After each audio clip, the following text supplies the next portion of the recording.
This is Mrs. Doom Jammy, Mrs. U, and she's going to show you how to do some very basic design elements that don't take a lot of artistic talent. And I'm also using supplies that are very inexpensive, markers and cheap paper I got from the dollar store for $1 a piece. I got 3 sheets, and then I got this.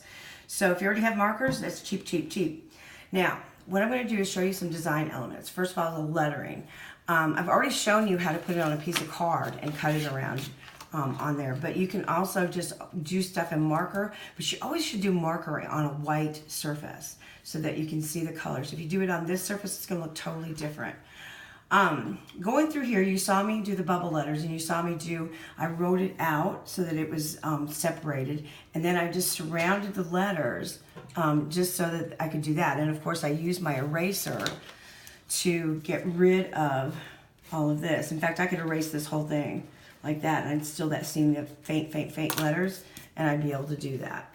So instead of just using one color, I decided to use 3 colors that are very similar, like, you know, if you looked at the rainbow there. But then I also used some opposites there too, and you can take, you know, any other color that's in there and just kind of like, you know, try to make it a little more interesting, but try not to overlap the colors when you're doing complementary colors, because then it'll end up just looking black in between or muddy.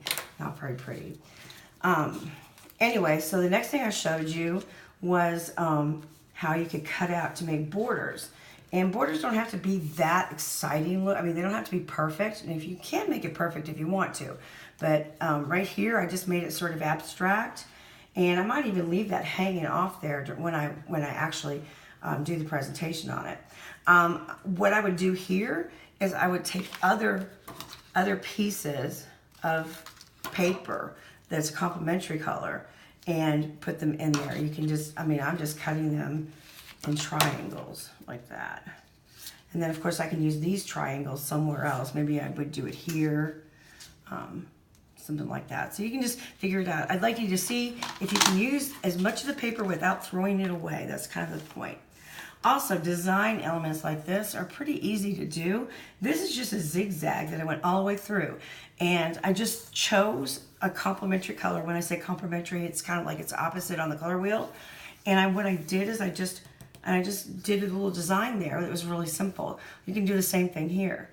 I also used some of this to go on the outside of my poster board. And if you recall, we do have some scissors that you can use to make different cuts at the end there. So also think about that. Let me just show you quickly how to use the this right here. You have measurements that you can do right there, and you can align them up. Just make sure that your top alignment is actually flat. That one isn't, so I'm going to find its first flat surface that I can see to make it a perfect cut. Then I can use that as a guide.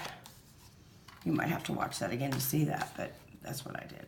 And I'm going to choose this line right out here. I'm going to line it up, and I am going to have a perfect strip of what I want. Well, actually, that wasn't perfect. So why wasn't that perfect? Oh, I like imperfect. You guys have a great day.